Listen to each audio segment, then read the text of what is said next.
Hello, నేను మీ CS రావు. ప్రభుత్వ ఉద్యోగులకు పెద్ద దిక్కు చీఫ్ సెక్రటరీ. ఆయనే ఇప్పుడు వాళ్ళ పోస్టల్ బ్యాలెట్కి సంబంధించినటువంటి అంశాల్లో కిరికిరి చేస్తూ ఉన్నారు. వీలున్నంత వరకు ఆ పోస్టల్ బ్యాలెట్లు చెల్లకుండా ఉండేలాగా ఆయన ప్రయత్నం చేస్తున్నారు అనేది ఇప్పుడు సచివాలయ వర్గాల్లో వినిపిస్తున్నటువంటి మాట. రకరకాల ప్రయత్నాలు చేస్తూ వైఎస్ఆర్ కాంగ్రెస్ పార్టీకి, జగన్మోహన్ రెడ్డికి అనుకూలంగా ఫలితాలు ఉండేలా చీఫ్ సెక్రటరీ జవహర్ రెడ్డి వ్యవహరిస్తున్నారనేది తరచూ ఆయన మీద వినిపిస్తున్నటువంటి ఆరోపణలు. అయితే ఇప్పుడు పోస్టల్ బ్యాలెట్లో అసలు ఏం జరిగింది? రికార్డు స్థాయిలో పోస్టల్ బ్యాలెట్లు పోలయ్యాయి. అయితే వాటిలో ఎన్ని చెల్లేవి ఉన్నాయి అనేది ఇప్పుడు ఒక పెద్ద ప్రశ్నగా మిగిలిపోతూ ఉంది. వాటిని చెల్లకుండా చేయడానికి రకరకాల ప్రయత్నాలు చేశారు కొంతమంది ఉద్యోగులు. వాళ్ళ చేత ఎవరు చేయించారు అనేటువంటి ప్రశ్న వేసుకున్నప్పుడు చీఫ్ సెక్రటరీ పేరు వినిపిస్తుంది. ఆయన పేరుని సచివాలయ ఉద్యోగులే చెప్తూ ఉన్నారు. అయితే అసలు పోస్టల్ బ్యాలెట్లు ఎన్ని పోలయ్యాయి, ఎన్ని పోస్టల్ బ్యాలెట్లకు సంబంధించినటువంటి పోలైన ఓట్లలో ఓటింగ్ రూపంలో వచ్చాయనే దాని మీద విశ్లేషణ చేసుకునేటువంటి ప్రయత్నం చేద్దాం. సో ఫౌల్ గేమ్ అయితే ఆడారు. ఉద్యోగుల ఓట్ల పైన భారీగా మోసం జరిగింది అనేది మాత్రం వాస్తవం. రకరకాలుగా అంచెలంచెలుగా మోసాలు చేశారు. ఆ మోసాలన్నింటినీ దాటుకొని ఉద్యోగులు ఓటు వేసేటువంటి ప్రయత్నం చేసి ఓటు అయితే వేశారు. అయితే అవి ఎంతవరకు చెల్లుతుందనేది ప్రశ్నార్థకం. 2024లో పోస్టల్ బ్యాలెట్ ఓటింగ్ అనేది నమోదు చేసుకున్నటువంటి ఓటర్లు 6 లక్షల మంది. బహుశా ఆంధ్రప్రదేశ్ చరిత్రలో ఇదొక రికార్డుగా మనం చెప్పొచ్చు. 6 లక్షల మంది ఉద్యోగులు పోస్టల్ బ్యాలెట్లు ఓట్లు వేయటానికి నమోదు చేసుకున్నారు అని అంటే, పోస్టల్ బ్యాలెట్లో పోలైనటువంటి ఓట్లు 5,39,189. ఇది కూడా ఒక రికార్డు. నమోదైనటువంటి ఓట్లు 6 లక్షలు అయితే నమోదు చేసుకున్నటువంటి ఓటర్లు వాళ్ళలో 5,39,189 మంది అంటే ఆల్మోస్ట్ 90% ఓటు జరిగింది. 90% మేరకు ఓటు వేశారు ఉద్యోగులు. అదే 2019లో తీసుకుంటే కనుక పోలైనటువంటి ఓట్లు 2,38,468 మాత్రమే. ఇప్పుడుతో పోల్చుకుంటే అంటే ఇప్పుడు డబుల్ అయ్యాయి. ఇప్పుడుతో పోల్చుకుంటే కనుక సగమే అయ్యాయి 2019లో. ఇక 2024లో రెట్టింపు కంటే ఎక్కువగా పోలైనవి పోస్టల్ ఓట్లు. అది అందరికీ తెలిసినటువంటి విషయమే. పోటీపడి ఓటు వేయడానికి ఉద్యోగులు ముందుకు వచ్చారు. ఏ ఒక్కరు కూడా ఓటు వదులుకోవడానికి సిద్ధంగా లేరు. కసిగా ఓటు వేశారు. ప్రభుత్వానికి వ్యతిరేకంగానే ఓటు పడిందని చెప్పి సర్వత్రా వినిపిస్తుంది. దాదాపుగా ఉద్యోగులు 95% వ్యతిరేకంగా ఓటేశారు జగన్మోహన్ రెడ్డికి అనేది పోలింగ్ సరళిని బట్టి చెప్తూ ఉన్నటువంటి మాట. అధికార పార్టీని ఇది కలవర పెడుతున్నటువంటి పోలింగ్ సరళిగా కనిపిస్తూ ఉంది. వాస్తవంగా మే 13 జరిగినటువంటి పోలింగ్ కంటే ముందుగా పోస్టల్ ఓటింగ్ జరిగింది. ఆ పోస్టల్ ఓటింగ్లోనే జగన్మోహన్ రెడ్డి ఓటమి ఆల్మోస్ట్ ఖాయమైపోయిందని చెప్పి సర్వేలన్నీ కూడా అంచనా వేస్తున్నాయి. ఈసారి పోస్టల్ ఓలెట్ బ్యాలెట్లో టీడీపీకి అనుకూలంగా 80% పైగా ఓట్లు పడతాయని చెప్పి అంచనా వేస్తూ ఉన్నారు. సో అంచనా నిజమైనటువంటి పరిస్థితి కూడా కనిపిస్తూ ఉంది. ఇప్పుడు ఎగ్జిట్ పోల్స్ కానీ లేదా రకరకాల సర్వేల రూపంలో వస్తున్నటువంటి అభిప్రాయాల ప్రకారం ప్రభుత్వ ఉద్యోగులు అంగన్వాడీల్లో జగన్ పాలన మీద వ్యతిరేకత ఉంది.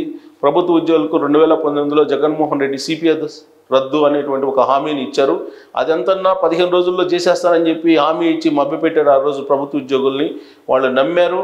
జగన్మోహన్ రెడ్డిని 2019లో అధికారంలోకి తీసుకొచ్చారు. సీన్ కట్ చేస్తే సిపిఎస్ లేదని చెప్పారు. ఓపీఎస్ తోటి మీరు ఉండండి, జీపీఎస్ తోటి ఉండండి, ఓపీఎస్ సాధ్యం కాదని చెప్పి ఆయన చెప్పారు. దీంతో ఆగ్రహంగా ఉన్నటువంటి ప్రభుత్వ ఉద్యోగులు వ్యతిరేకంగా ఓటు వేశారనేటువంటి అభిప్రాయం సర్వత్రా వినిపిస్తుంది. ఇంకా అంగన్వాడీలు దాదాపు 4 రోజుల పాటు సమ్మె చేశారు.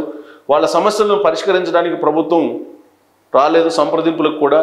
చివరిలో 1-2 రోజులు సంప్రదింపులు జరిపినప్పటికీ కూడా వాళ్ళ డిమాండ్లలో కనీసం ఒక్కటి కూడా నెరవేర్చడానికి ప్రభుత్వం సిద్ధంగా లేదు. దాంతో అంగన్వాడీలు కూడా వ్యతిరేకంగా ఉన్నారు. వాళ్ళు కూడా వ్యతిరేకంగా జగన్మోహన్ రెడ్డికి ఓటు వేశారు అనేది ఇప్పుడు అందుతున్నటువంటి సమాచారం. అలాగే ఓటింగ్ సరళిని బట్టి అబ్జర్వేషన్ కూడా. ఇంకా పోస్టల్ ఓటింగ్ తగిన స్థాయిలో ఏర్పాట్లు చేయలేదు ఎన్నికల సంఘం. తొలి నుంచి కూడా ఈ పోస్టల్ ఓటింగ్ సంబంధించి డిస్టర్బ్ చేయడానికి వీళ్ళంత వరకు ప్రయత్నం చేసింది ఎన్నికల సంఘం. దానికి చీఫ్ సెక్రటరీ జవహర్ రెడ్డి సహకారం అందించారు. ఆయన ప్లాన్ ప్రకారమే డిస్టర్బ్ చేయడానికి ప్రయత్నం జరిగింది అనేది కూడా వినిపిస్తుంది. ఆర్ఓలు రిటర్నింగ్ ఆఫీసర్స్ ఎక్కడైతే ఉన్నారో వాళ్ళు చీఫ్ సెక్రటరీ ఇచ్చినటువంటి ఆదేశాల ప్రకారం కొంతమంది విన్నారు. అందుకే ఆ డిస్టర్బెన్స్ జరిగింది అనేటువంటి అభిప్రాయం సర్వత్రా వినిపిస్తుంది. ఇంకా సౌకర్యాలు లేక పోస్టల్ ఓటింగ్లో భారీగా పాల్గొన్న ఉద్యోగులు, సౌకర్యాలు లేకపోయినప్పటికీ కూడా పోస్టల్ ఓటింగ్ వేయడానికి మండు టెంట్లో సైతం ఉద్యోగులు క్యూలో నిలబడి పోస్టల్ ఓట్లను ఉపయోగించుకున్నారు. పోస్టల్ బ్యాలెట్ పైన సంతకాలు సీల్ వేయనటువంటి రిటర్నింగ్ అధికారులు, కొంతమంది రిటర్నింగ్ అధికారులు జగన్మోహన్ రెడ్డికి అనుకూలంగా, వైఎస్ఆర్ కాంగ్రెస్ పార్టీకి అనుకూలంగా వ్యవహరించారు అనేటువంటి అభిప్రాయం వినిపిస్తూ ఉంది. పోస్టల్ బ్యాలెట్ మీద వాస్తవంగా రిటర్నింగ్ అధికారి ఒక సీల్ వేయాలి, ఆ సీలు వేయలేదు అని చెప్తున్నారు. అలాగే పోస్టల్ బ్యాలెట్ మీద సంతకాలు చేయాలి. ఫామ్ 17 మీద వాళ్ళు పోస్టల్ బ్యాలెట్ వేస్తుంటారు, దాని మీద గెజిటెడ్ ఆఫీసర్ సంతకం చేయాలి, అది కూడా సీల్ వేసినటువంటి స్టాంప్ మీద సంతకం పెట్టాలి. అలా కాకుండా కొంతమంది ఆర్ఓలు కేవలం సంతకం పెట్టినటువంటి పత్రాలనే తీసుకోవడం జరిగింది. అక్కడ నుండి గెజిటెడ్ ఆఫీసరు సీల్ వేయకుండా కేవలం సంతకాలు పెట్టి చెల్లుతుందని చెప్పి మభ్యపెట్టేటువంటి ప్రయత్నం చేశారు. దాంతో కొంతమంది ఉద్యోగులు మోసపోయారు. అలాగే సీల్ వేయకుండా, యాక్చువల్గా సీల్ వేయాలి, సీల్ వేయకుండా రిటర్నింగ్ అధికారులు ఈ పోస్టల్ బ్యాలెట్ని సబ్మిట్ చేశారు. అవి కూడా చెల్లవు అనేది అభిప్రాయం కూడా కలుగుతుంది. ఓట్లు చెల్లకుండా చేయడానికి కుట్ర చేస్తున్నారని విపక్షాలు ఆందోళన కూడా చేశాయి. గెజిటెడ్ అధికారి సీల్ లేని ఓట్లు అనుమతించాలని ప్రతిపక్షాలు ఇప్పుడు విజ్ఞప్తి చేస్తూ ఉన్నాయి. కానీ ఎన్నికల నామ్స్ ప్రకారం గెజిటెడ్ ఆఫీసర్ సీల్ ఉండాలి, దాంతోపాటు సంతకం కూడా ఉండాలి అనేది ఉంది. దాని మీద చీఫ్ సెక్రటరీ అలాగే ఎన్నికల కమిషన్ ఎలాంటి నిర్ణయం తీసుకుంటారనేది ఇప్పుడు సర్వత్రా ఉత్కంఠ నెలకొంది. కౌంటింగ్ రోజు ఏ విధమైన నిర్ణయం తీసుకుంటారు, అవి చల్లని ఓట్లుగా చూస్తారా, చెల్లే ఓట్లుగా చూస్తారా అనేది మనం వేచి చూడాల్సింది.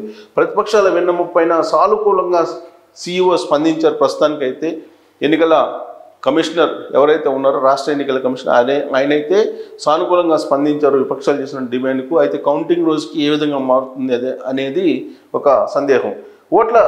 ఓట్లపై సంతకాలు సీల్ విషయంలో అధికారిక ఆదేశాలు ఇంకా ఇవ్వలేదు. ఇక్కడే సరైనటువంటి ట్విస్ట్ ఉంది. అధికారిక ఆదేశాలు ఇవ్వలేదు కాబట్టి కౌంటింగ్ రోజు చల్లని ఓట్లుగా వాటిని కనుక చేస్తే గందరగోళం ఏర్పడేటువంటి అవకాశం ఉంది. సరాసరి ఒక్కో నియోజకవర్గంలో 3000 ఓట్లు ఉంటాయి. సో 2019లో 3000 లోపు మెజారిటీతో 30కి పైగా సీట్లు వైఎస్ఆర్ కాంగ్రెస్ పార్టీ గెలిచింది. సో ఇక్కడే ఈ స్థానాలు 30 స్థానాలు ఈ పోస్టల్ ఓట్ల ద్వారానే గెలిచేటువంటి అవకాశం ఉంది తెలుగుదేశం పార్టీ. సో వైఎస్ఆర్ కాంగ్రెస్ పార్టీకి వ్యతిరేకంగా టోటల్గా ఈ పోస్టల్ ఓట్లు కనిపిస్తున్నాయి కాబట్టి వాటిని వీలున్నంత వరకు చల్లనివిగా ప్రకటించడం ద్వారా వాళ్ళ ఓట్ల మెజార్టీని తగ్గించేటువంటి ప్రయత్నం వైఎస్ఆర్ కాంగ్రెస్ పార్టీ అలాగే వైఎస్ఆర్ కాంగ్రెస్ పార్టీకి అనుకూలంగా వ్యవహరిస్తున్నటువంటి చీఫ్ సెక్రటరీ వీళ్ళు ప్రయత్నం చేస్తున్నారనేది సర్వత్రా వినిపిస్తున్నటువంటి సమయంలో కౌంటింగ్ రోజు ఉద్యోగులు వేసినటువంటి పోస్టల్ ఓట్లను ఎంతవరకు చెల్లేవిగా వీళ్ళు పరిగణలో తీసుకుంటారు అనేది కూడా ఒక ప్రశ్నార్థకంగా ఉంది. తొలి నుంచి కూడా ఆర్ఓలను కొంతమందిని మెయింటైన్ చేసి పోస్టల్ ఓట్లు చెల్లకుండా చేసేటువంటి ప్రయత్నం అయితే జరిగింది అనేది ఉద్యోగులు నమ్ముతున్నారు, విశ్వసిస్తున్నారు. వాళ్ళు ఆరోపణలు కూడా చేస్తున్నారు. విపక్షాలు కూడా ఈసీకి కంప్లైంట్ చేసే ఎట్టి పరిస్థితుల్లో కూడా పోస్టల్ ఓట్ల పైన సీల్ లేకపోయినా సంతకాలు లేకపోయినా కానీ వాటిని చెల్లేవిగా చూడాలని, కానీ చివరి నిమిషంలో ఎలాంటి నిర్ణయం తీసుకుంటారు అనేది చీఫ్ సెక్రటరీ మీద అలాగే ఎన్నికల కమిషనర్ మీద ఆధారపడి ఉంది. వాళ్ళిద్దరూ ఏ విధంగా వ్యవహరిస్తారు అనేది మీరు కామెంట్ రూపంలో తెలియజేయచ్చు. Thank you.